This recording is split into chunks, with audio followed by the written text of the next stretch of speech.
The purpose of this podcast is to educate and inform. It is no substitute for professional care by your doctor or your qualified healthcare professional.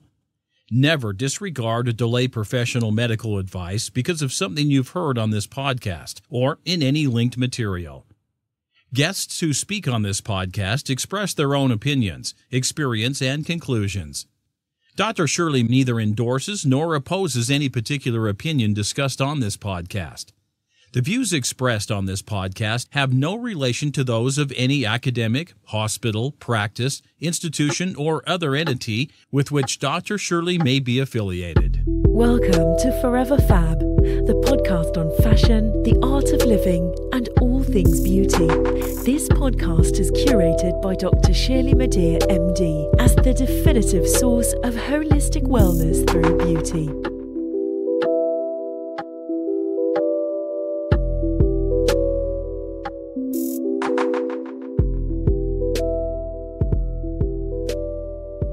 This week's episode is dedicated to the natural resilience of women. The title of the episode is The Illusion of the Safety Net, Pulling Our Own Weight and Theirs. This is my interview with Jessica Calarco.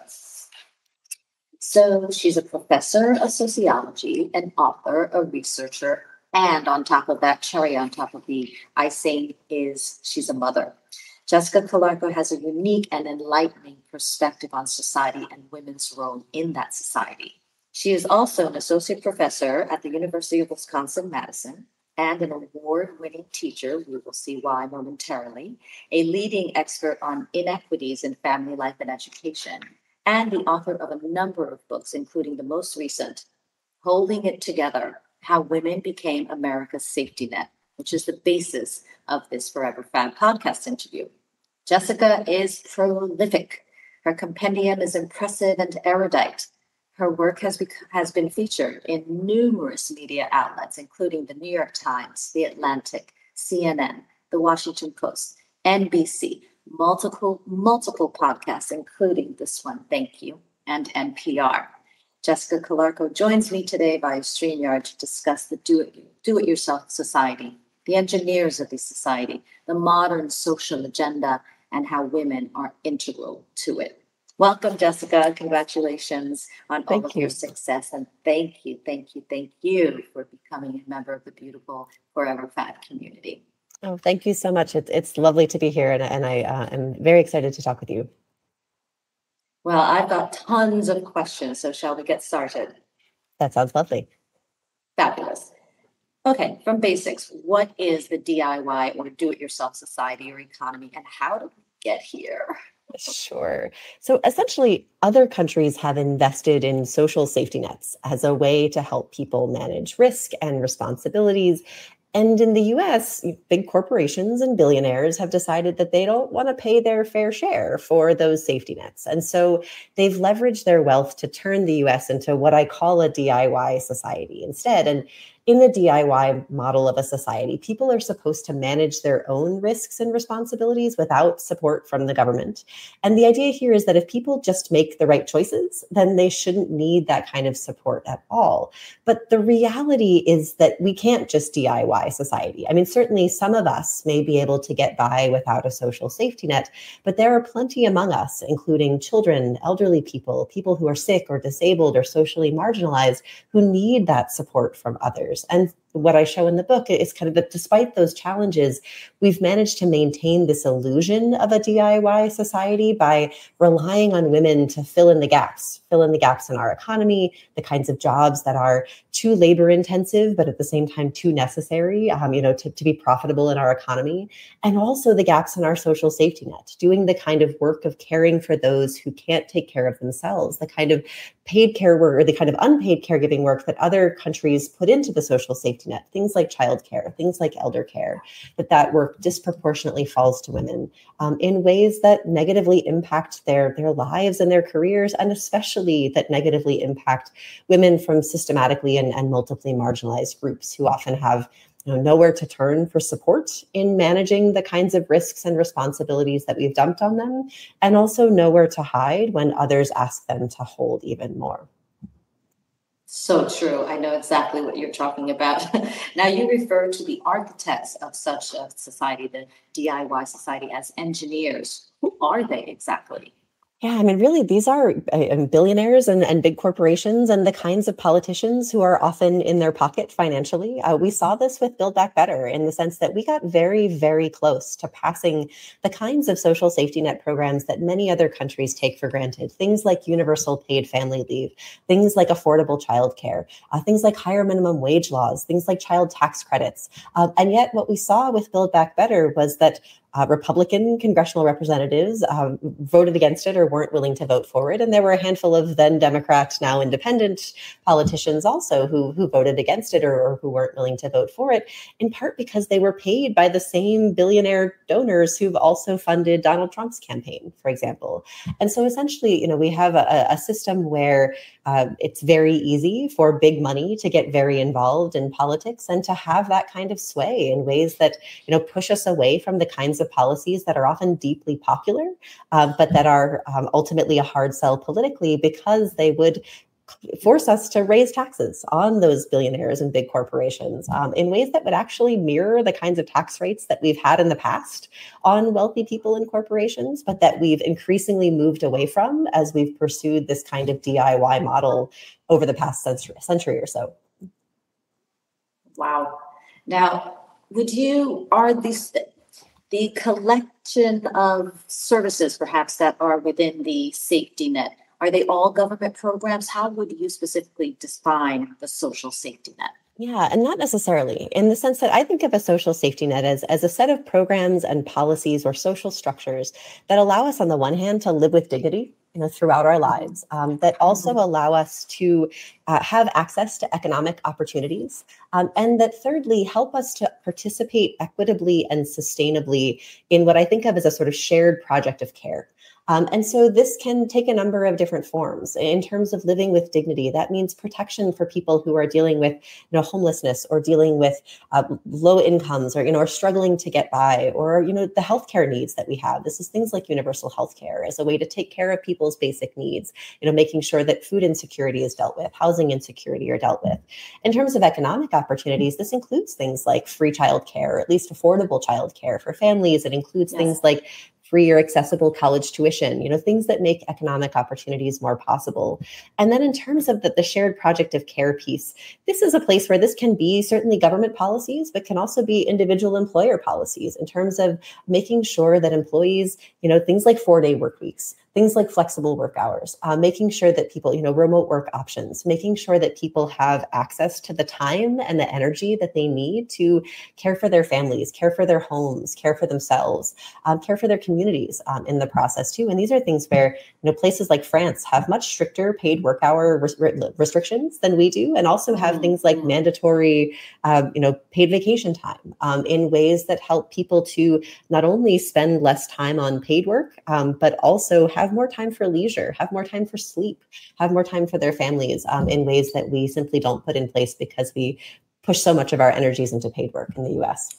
Of course. And I know there's a lot of pushback against many of these programs from private corporations, maybe even some of the donors that are responsible for putting some people in office. And in addition, as a country, we have been innovative. We have created opportunities for many people. We have elevated some groups of people. Yet, would you say that we are still worse off than other countries?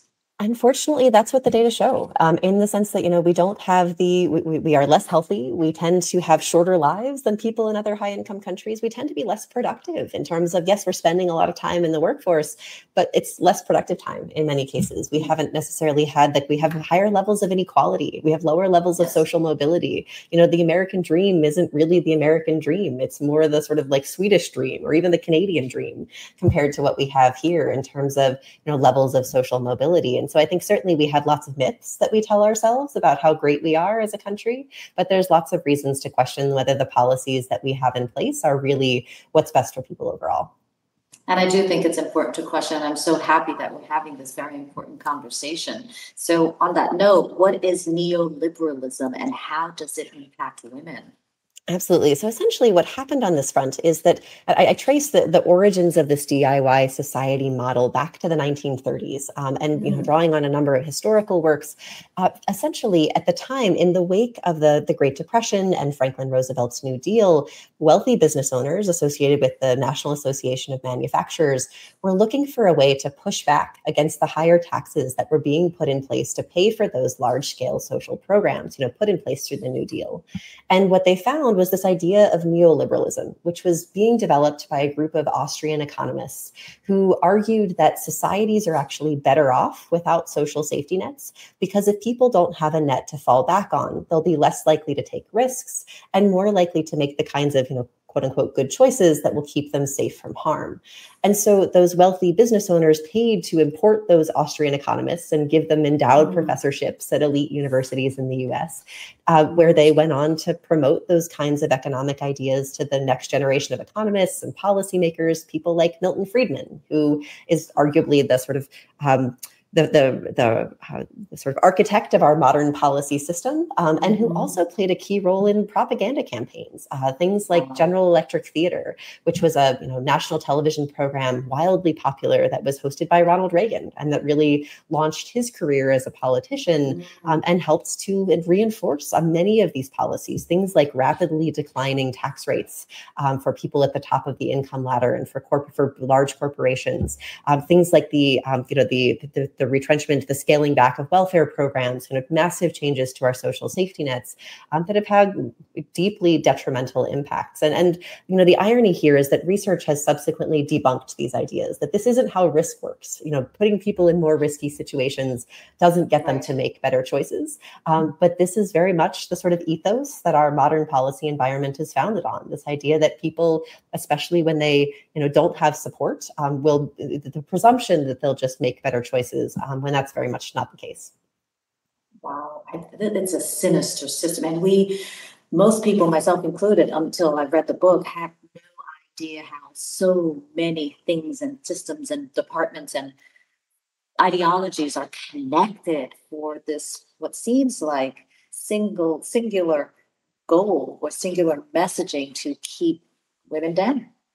Yeah, and I think it gets at this idea that, it's sort of a Wizard of Oz style story, and that there's a man behind the curtain, and they don't want you to know that they're back there, helping to orchestrate the system that we have it today, because instead they want us to kind of keep fighting with each other, or to keep believing that we don't need these policies, to buy into the kinds of myths that they're selling, because there's huge profits to be made from the kind of system that we have now.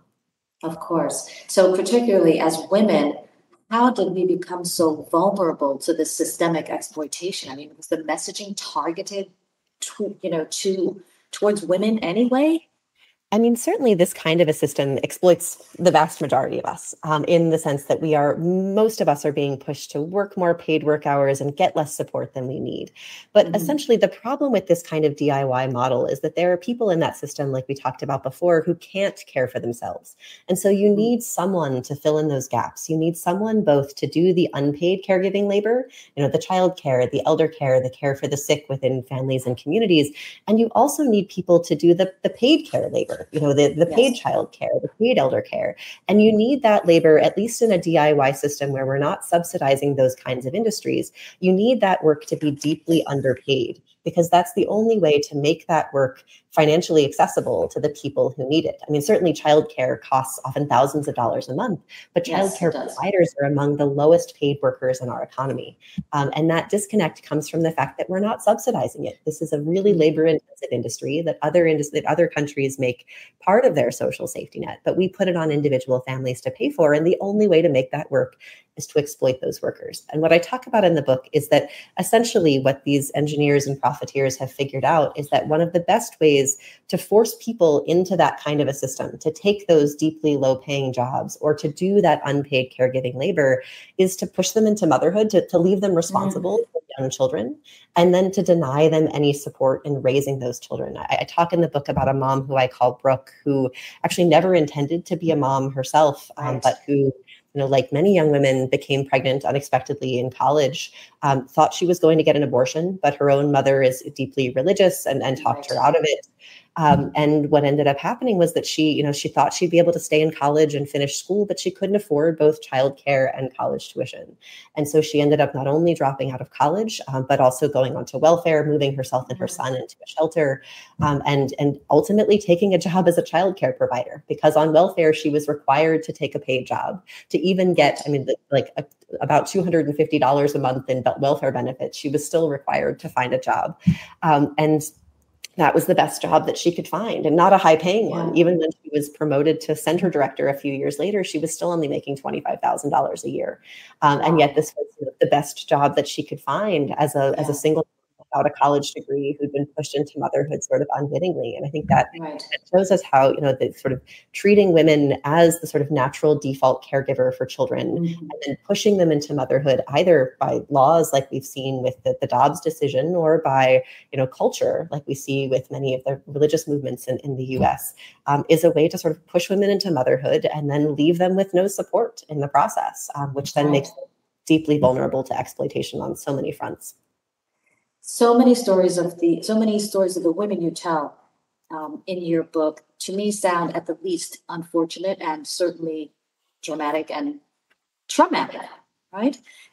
So if these women are not choosing motherhood, and yet circumstances have it that they become pregnant and they become mothers, and they do not terminate their pregnancies, what exactly is model motherhood? Because it doesn't sound like these women are considering that their new lives with children are model versions of motherhood. So what exactly is model motherhood?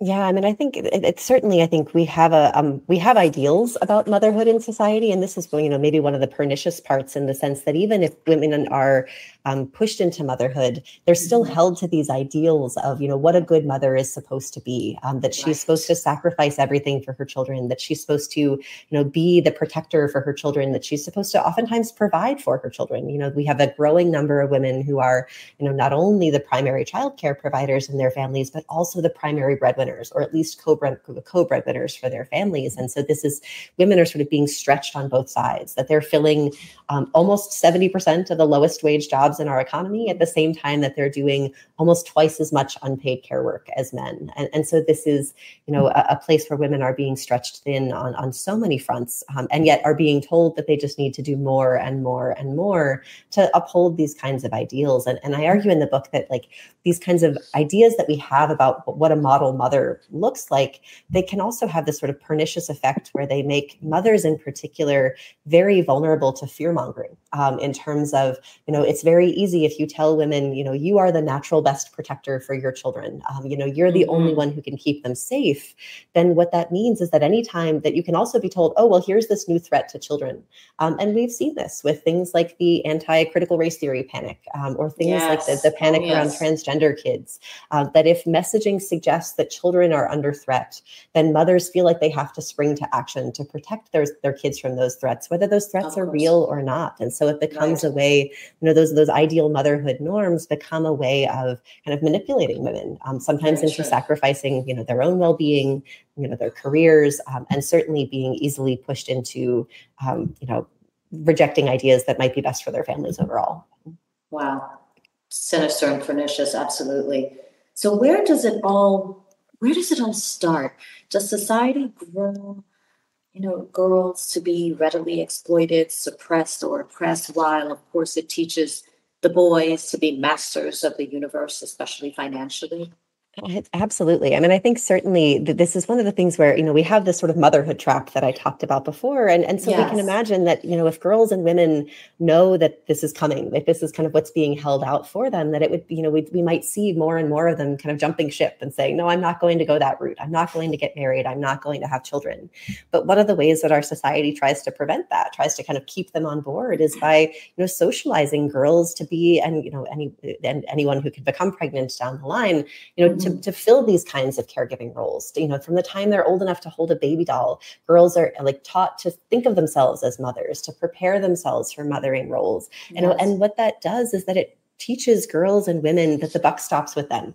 that if no one else is going to step in to care for those children or care for someone who's sick or care for someone else who is in need, that person is going to go without the care that they need, that it falls to them. And so I think that creates a sort of guilt and gaslighting effect in the process too. And that women often feel like they can't just step out and they can't just say no when others ask them to step in and fill those roles. I tell the story in the book of a mom that I call Patricia, who's a low-income Black mom with a number of young children who, she had taken this work-from-home job as a customer service agent for an insurance company, a job that she hated and found demeaning, but that it was the best work from home job she could find before the pandemic. And it meant she didn't have to pay for after school care for her kids.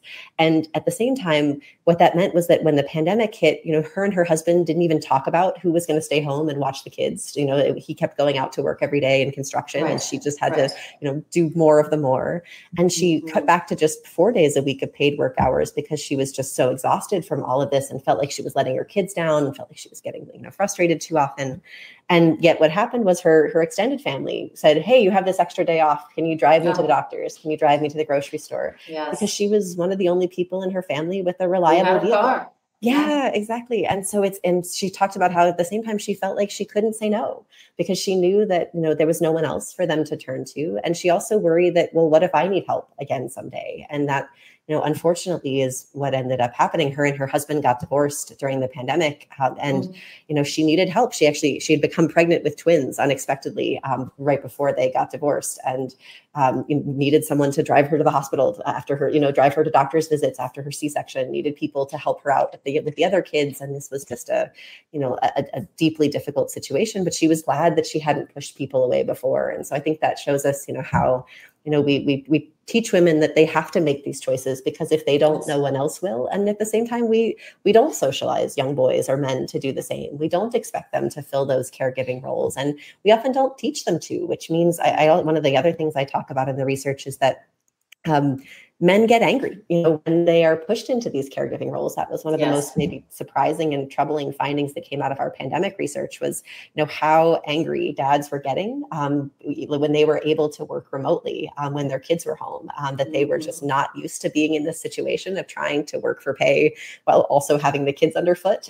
And this led to, high levels of frustration to the point where some of the families that we talked to, moms actually told their partners, just go back to work. It's not worth having you here. Like you're too angry and stressed out. Even if it's hard on me, I don't want you taking it out on the kids. And that's, an all too common story. And I think it gets at this idea that they're not prepared. It's not anything biological. It's not that they're incapable of this kind of work, but that the, lack of early experience, the fact that they went into the pandemic with far less experience caring for kids and trying to do all this simultaneously just left them in a situation where it was, hard to be prepared for what that meant. Yes, very much so.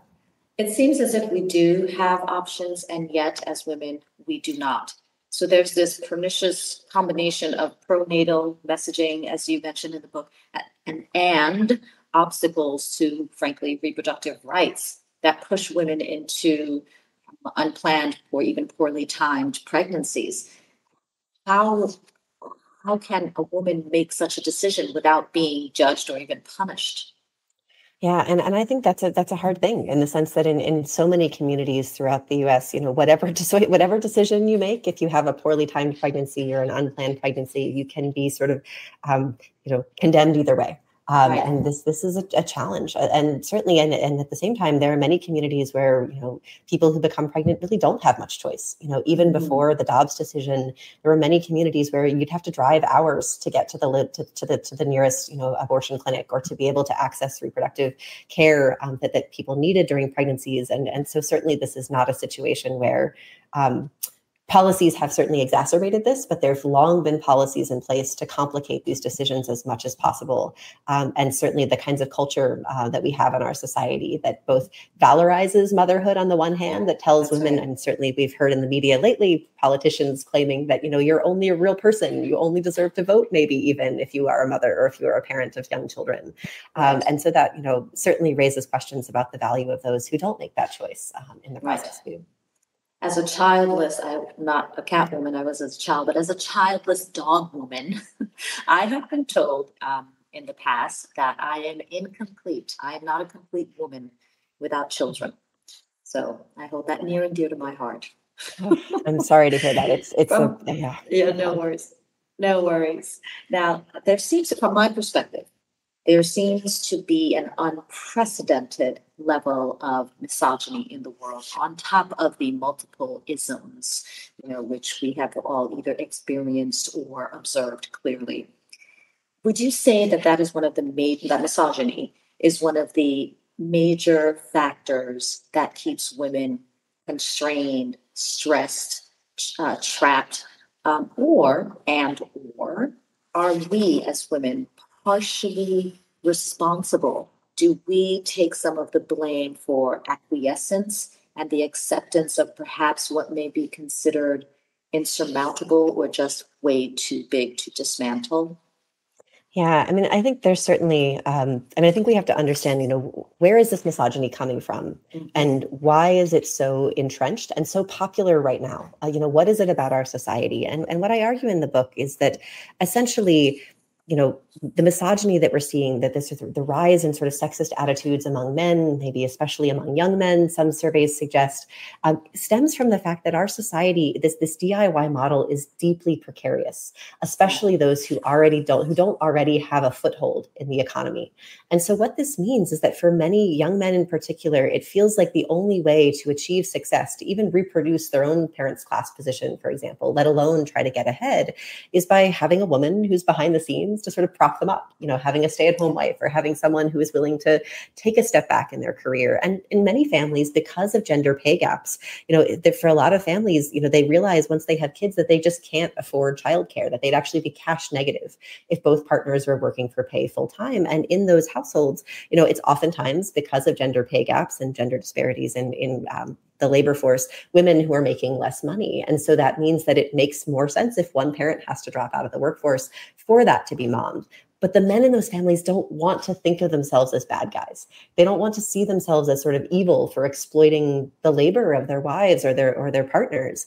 And so that is part of what makes misogyny so attractive and sexism so attractive, because it tells men that, women are just happiest at home, that they're just better at this kind of caregiving labor, that it's okay for them to focus on paid work and to let their wives sacrifice their careers because they'll just be happier at home anyway.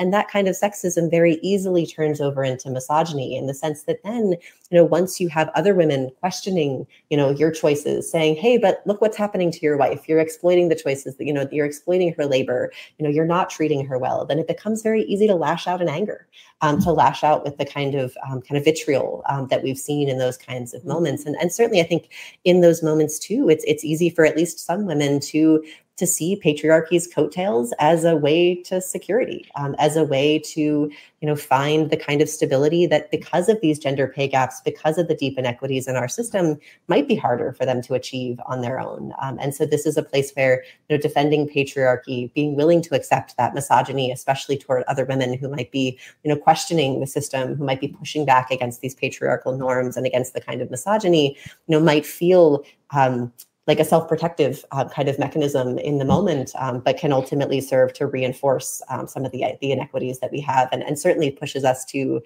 be divided by gender, as opposed to coming together and seeing how a stronger social safety net would better support all of us. Right. I believe that the U.S. society, and perhaps societies in many countries, treat women, as you mentioned in your book, mothers in waiting. And to me, that also means that women are on pause in a sort of assigned external arrested development, as opposed to something coming from within. Now, with this phenomenon, do you think women of color are more at risk for this? And for all women, what is the point of keeping half, if not more than half, of the population, the givers of life? What is the point of keeping women down? I don't get it. Yeah, I mean, and certainly I think you're right that this kind of exploitation, the kinds of pressures that we place on women to fill in these gaps in our social safety net and in our economy, they fall more heavily on women of color, in part because of the way that we have systematically underinvested in and marginalized and oppressed communities of color in the U.S. And certainly around in other parts of the globe as well. In terms of when like we saw with Patricia, if your community is struggling, if you don't have access, if other people around you don't have access to the support that they need, then there's more care needs to be met. And so oftentimes it's the woman who's already in that caregiving role who is then going to be tasked with doing more of the more in those kinds of communities where there's just more need to be found, and fewer people who are in any kind of position to be able to do that work of supporting others, let alone supporting themselves. And so I think this is part of how things like systemic racism amplify the kinds of problems and challenges that are faced by women, and particularly women of color, and then especially low-income women of color in our society, that it's sort of mounting levels of inequality and mounting levels of risk and responsibility that are placed on their shoulders. And I think really, exploitation is the why, in the sense that, these are situations where, as we saw with Brooke or as we saw with Patricia, women can be, once they're in that situation, can be easily pushed into taking these deeply low wage jobs that really no one else wants to fill, jobs that are often part-time work because employers don't want to pay for health insurance for their employees, and they can get out of that by hiring only part-time labor or by hiring contractors, and that these are jobs that if you are a woman who is pushed onto welfare, for example, and you have to find a job as quickly as possible, the best options open to you might be minimum wage jobs, oftentimes in retail or caregiving services, things like home health aides, things like childcare providers. And so it's a way for employers to have a ready workforce available to fill these kinds of jobs. And then also on the sort of unpaid care side of the equation, to have people who will do that work of the kinds of, providing care for people that other countries have built into the social safety net and pay for with tax dollars, things like childcare, things like home health care, things like elder care, things like, even decently paid teachers or social workers, that we often push women into filling those roles because of how we underfund them. And so women are told to feel grateful to have any job available to them, even if it's a job that's deeply underpaid. Right. Well, improving the social safety net in the United States, at least some would argue that, well, who's going to pay for that? And I believe that the money has to come from its citizens. And yet, obviously, whenever people say or you hear increased taxes, everyone freaks out. So how can we make it a more equitable society with a much more solid social safety net and yet convince everyone to contribute what they can? I mean, this is one of the places where I think people often don't understand the scale of inequality in our society, in the sense that the level of wealth and income that is held by the smallest fraction of our population, by the 1% or even the less than 1%, that essentially raising taxes at the very, very top of the income distribution or on the very largest companies would massively shift the tax base in this country. Those kinds of changes could easily pay for many of the expanded programs that we've talked about today.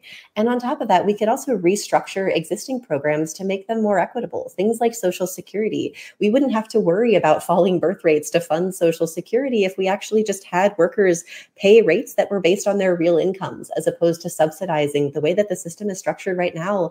Lower income workers are subsidizing higher income workers in terms of the relative rates that they're paying into Social Security. And so changing the way that program is structured, it could be entirely self-sustaining tomorrow if we put in place those new, adjusted rates for Social Security. And so this is a place where, yes, it often gets into wonky details in terms of how these tax policies would work, but we can make tremendous changes to our society, without substantially raising taxes, certainly on lower income Americans and even on middle and even upper middle class Americans in terms of, the level of support that we've provided. I think it really takes kind of pushing back against the incredibly disparate wealth that has accrued at the top of the ladder, by virtue of our belief that in sort of this trickle-down economics, that the more tax breaks we give to the top, that money will trickle down in terms of jobs and investments in communities, when really it has just been kind of held in a pool at the top as opposed to trickling down. It seems to me that super intelligent people as yourself, Jessica, need to run for Congress. Will you consider it? I mean, I certainly, I think before I wanted to be a professor and a sociologist, I love the idea of politics and policy, and I'm still very much invested in that space. So I don't think it's anything that's necessarily off the table, though maybe not in the short term, just given, life and all of its challenges. All right. Well, you let me know when that time comes. Thank you. You've been listening to part 1 of the Forever FAB podcast. This is my compelling interview, Jessica Calarco. Stay tuned for part 2. Thank you for listening to this week's episode of Forever FAB, the podcast on fashion, the art of living, and all things beauty, curated by Dr. Shirley Madeir, MD. Live beautifully and help make the world a more beautiful place.